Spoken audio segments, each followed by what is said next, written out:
Leon Lawson here. I'm coming at you with another video. I know it's been a while, or maybe it hasn't. I tried to upload one yesterday using my desktop, and it seemed like it worked, but the video was grainy, so I don't know if it's going to end up going or not. I may have to do another one. I'm running for Washington Sixth District. You may have found the website at magawashington.com. You can find everything you need there. If you go up to the drop menu, you're going to see a new interactive AI election gaming map and a bunch of other projects that we're working on. I have a ton of stuff going on against the state, unfortunately. Lawfare, warfare, stuff like that. Them honestly just not leaving me alone and forcing me into litigation on every front. Um, so I'm running for election again. So their games have started once again. Some reprisal and a few other things. I have some cases coming up you guys will hear about. I got the voter rolls. I did a lot of things, but you don't see me on the news for obvious reasons. So I wanted to come and have a talk with you guys and then also the liberals. I was talking to a few of my friends who are anti-Trump, and they are also, anti-ICE, and they're kind of going along with what I like to refer to as like whatever the new thing is, I guess you could say. Um, the news. So it's warfare, I guess. It's they're brainwashing people. Um, so I used to not care about politics. I wasn't a politician. I was a car dealer, and I didn't care. I figured it was all rigged, and there was really nothing I could do to change it. And making sure those people didn't know my name and just being on my own and just kind of keeping to myself always seemed like the best idea, because I figured there was no way to change it. They picked who won the elections. They would rig the elections to make sure that they won. In my mind, that's just how it had been. And the people in control were in control, and there wasn't much I could do about it. Best thing I could do is just stay off the radar. And that is what I did until 2016 when Trump won. And I was like, well, it doesn't appear that they wanted Trump to win, and Trump won. So maybe the elections aren't rigged. And if the elections aren't rigged, that means I could win. And if I can win, that means I could really change some stuff. So I started getting into politics, and I started watching them come after Trump. And I started kind of watching the machine expose itself, right? But it wasn't until they came after me that I really felt like I had to jump in, right? So I had said, I wouldn't mind running for office, or I wouldn't mind doing something like that. And then they I started doing some noticing, and the Department of Licensing and the state and everybody else started kind of reprising against me, and weird stuff started happening. And like, you hear the gang stalking stories about all the stuff behind the scenes, and everything could go wrong does go wrong, and people showing up in the weirdest times, and what interactions that aren't explainable but yet weird just to screw with your head, clown stuff.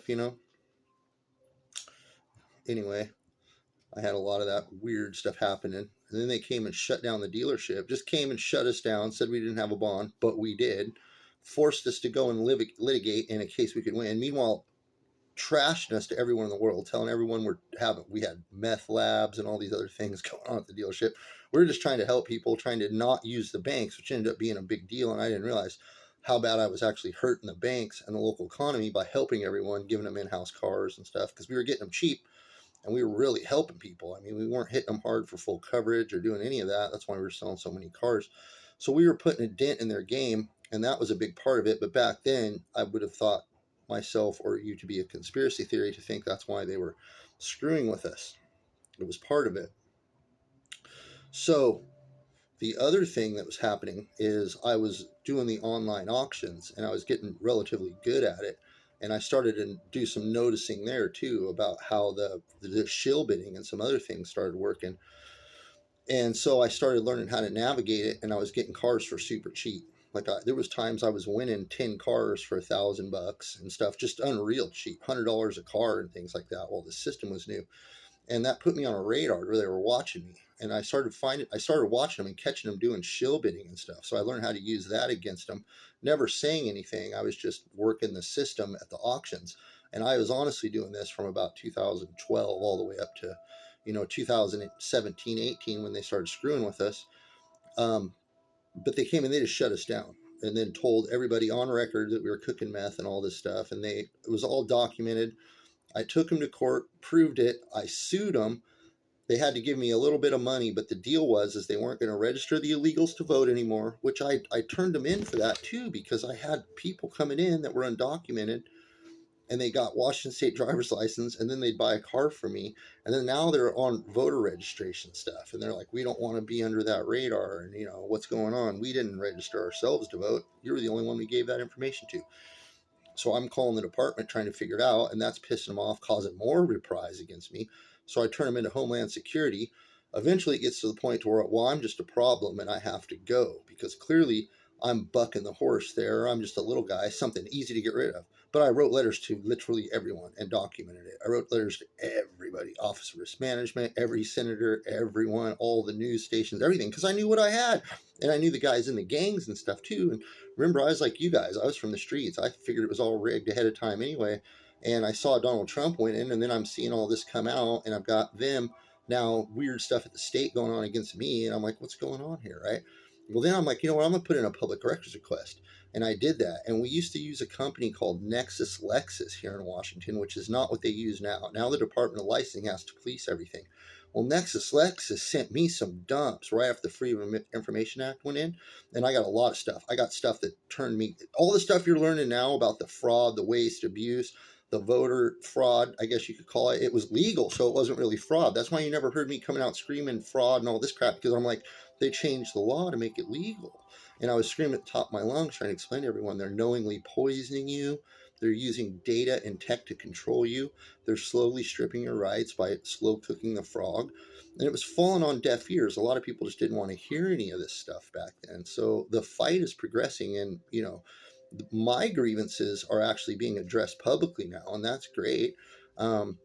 I now have ran in 3 elections, and every one, the state has done everything it can, all assets deployed to interrupt and interfere with them. They stole my home. Literally, I paid it off and they stole it. I asked the state for help. They stood down. They let some people steal it. I have them dead to rights. I've went to the DOJ with RICO charges. I've turned everybody in on it. I've gone to the courts and asked for the title chain to be corrected. It's still on the record, not corrected. They sanctioned me for asking, because they're all protecting their own around here. And a lot of these judges and attorney generals and everyone aren't lawyers, and they're just faking it till they make it. So you have a law firm come in, they'll just lie, pull RICO, which is, racketeering. They'll just do whatever they have to do to win the case, knowing that there's no one going to come after them. They're not going to get charged. I can give the crimes to whoever I want to, but no one has the authority to prosecute. So they steal my house, and then they come and steal possession knowingly, more RICO. If you think this is not true, it's all on record. It's still there. You can still see my company still owns the property. The banks I paid off never said I didn't pay it off. The people admitted on record they bought it because the auditor told them that I was a criminal, which isn't true. And it goes back to the Department of Licensing reprisal. So they're liable for all of that. It's millions of dollars in election interference and the loss of DogCon because of the property that I was trying to buy. I couldn't buy because they interfered. This is all real and on record. I've been litigating this for years. The state of Washington did that to me. If that happened to any of you guys, it would destroy your lives. I was running for U.S. Senate. I'm the #1 no-spin candidate in U.S. history. I exposed their whole grift, fraud, abuse, all the money they're stealing, everything. I'm a real person like you that didn't want to do this. And then I realized that if I don't do it, no one's going to do it. It's going to get worse. And a lot of these people are compromised, and they're on what I call the cleanup crew. They're honestly trying to cover up the years of abuse now. That's how it is. And don't believe any of these podcasters. I tried to reach out to every one of them. I'm not going to name names, but all the ones you guys are watching are all just mainstream puppets that are countercultures. You'll never hear them say my name. They don't like to say my name because I'm the one doing all the work. I'm the whistleblower and the activist you hear about. I'm the guy. I'm the one authority. Then they hired me. They hired me at the Department of Crime You're Funding. DCYF hired me. It's on the website. Go to dcyffraud.com and read about it. They hired me. And I was in there for I worked there for 10 days. It was 2 months of onboarding where they went through the background and verified everything was good. In the very first training, they gave me outdated material. They gave me so much